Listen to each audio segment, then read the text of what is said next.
नमस्कार साथियों, देखिए आज के वीडियो में हम देखेंगे हाजिरी ऑनलाइन अटेंडेंस सिस्टम के संबंध में बहुत ही महत्वपूर्ण निर्देश जो पूर्व में जारी हुए हैं और यह निर्देश बहुत ही आवश्यक है। हमको इसकी जानकारी होना चाहिए।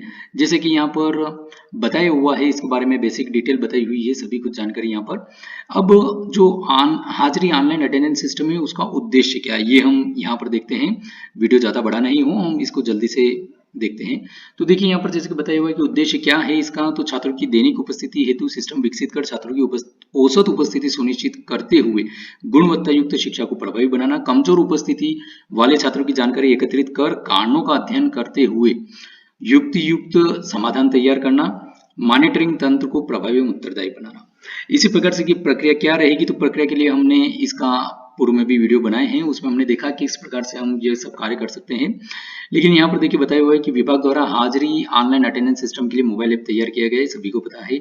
एम शिक्षा मित्र ऐप को आप प्ले स्टोर से डाउनलोड अपडेट करके उसमें हाजिरी मॉड्यूल के माध्यम से कक्षा 1 से 12, ये महत्वपूर्ण है कि कक्षा 1 से 12 तक के समस्त शासकीय विद्यालयों के प्राचार्य या प्रधान अध्यापक या संस्था प्रभारी बच्चों एवं शिक्षकों की उपस्थिति दर्ज कर सकेंगे।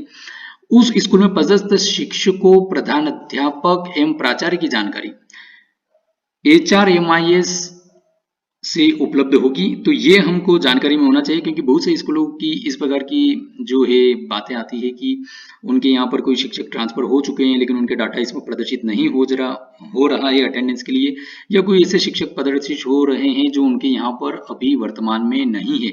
तो उसके लिए हमको कौन सा डाटा देखना है, वो डाटा जो भी आ रहा है आपके हाजिरी मॉड्यूल में, वो आ रहा है HRMIS एजुकेशन पोर्टल के HRMIS डाटा से आप देख सकते हैं क्या वह वहां पर प्रदर्शित हो रहे हैं या नहीं हो रहे हैं। यदि उसमें किसी प्रकार की विसंगति है तो आप ऐप में शालावार कर्मचारियों को जोड़ने या हटाने के लिए आपके जो भी DDO हैं उससे संपर्क कर जानकारी अपडेट कराई जा सकती है।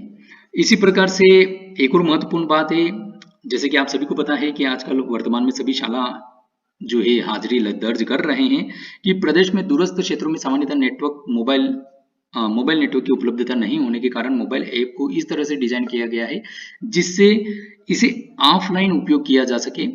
यूजर नेटवर्क एरिया में आते ही डाटा स्वतः अपलोड हो जाएगा। इस संबंध में भी हमने वीडियो बनाया था, सिर्फ डेटा अपलोड के संबंध में, कि आपकी ऑनलाइन हाजिरी जो है ऑनलाइन दर्ज हो रही या नहीं, आप किस प्रकार से देख सकेंगे। उस वीडियो की भी हम डिस्क्रिप्शन बॉक्स में लिंक उपलब्ध करा देंगे। तो उसमें देखिए कि जैसा कि हमने देखा था उसमें कि ऑटोमेटिकली जो है डेटा ऑनलाइन अपलोड हो जाता है, लेकिन यदि फिर भी किसी कारणवश नहीं हो पाता है तो हम उसको मैन्युअली भी किस प्रकार से कर सकते हैं, ऐप के माध्यम से दैनिक रूप से की जाने वाली गतिविधियां। तो देखिए जैसा कि जो भी संस्था प्रधान हैं, प्राचार्य महोदय हैं या प्रधान अध्यापक महोदय हैं, शाला में पदस्थ जो भी टीचर और बच्चों की हाजिरी प्रतिदिन दर्ज करेंगे। तो ये शाला प्रारंभ होने के 1 घंटे के अंदर छात्रों की उपस्थिति दर्ज करना उनको चाहिए, इस प्रकार के निर्देश हैं। इससे बच्चों की शाला में प्रतिदिन उपस्थिति ज्ञात हो सकेगी और साथ ही साथ सायं 5 बजे के बाद बच्चों की उपस्थिति दर्ज नहीं की जा सकेगी। ऐप पर कक्षावार शाला में दर्ज बच्चों की जानकारी ये महत्वपूर्ण है, ये कहाँ से प्राप्त हो रही है, तो ये समग्र शिक्षा पोर्टल से जो मैपिंग की हुई है बच्चों की, वो बच्चे हमको ऐप में उपस्थिति दर्ज करने के लिए प्रदर्शित होते हैं।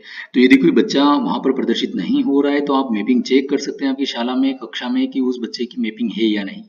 और यदि कोई बच्चे इस प्रकार के प्रदर्शित हो रहे जो कि आपके शाला में अध्ययनरत नहीं है, तो भी आप वहां पर मैपिंग में देख सकते हैं कि आपने क्या उसकी मैपिंग करी हुई है।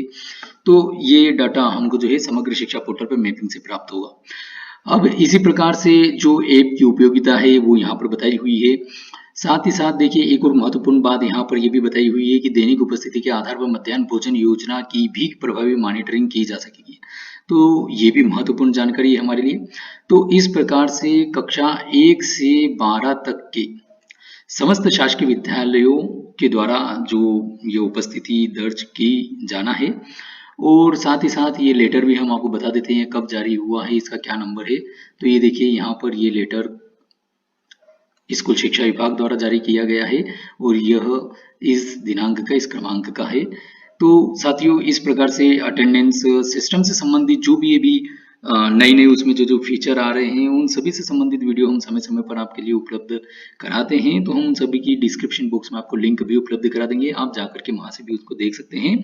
आई होप आपको वीडियो पसंद आया होगा, तो प्लीज़ इसे लाइक करिएगा, कमेंट करिएगा और शेयर करिएगा। और साथ ही साथ चैनल अभी तक सब्सक्राइब नहीं किया है तो चैनल सब्सक्राइब कर बेल आइकन में ऑल बटन को प्रेस करेगा, ताकि इस प्रकार की और भी आपको जो भी महत्वपूर्ण जानकारी निर्देश वगैरह हैं वो सभी आपको समय पर प्राप्त हो सके। सबसे पहले धन्यवाद।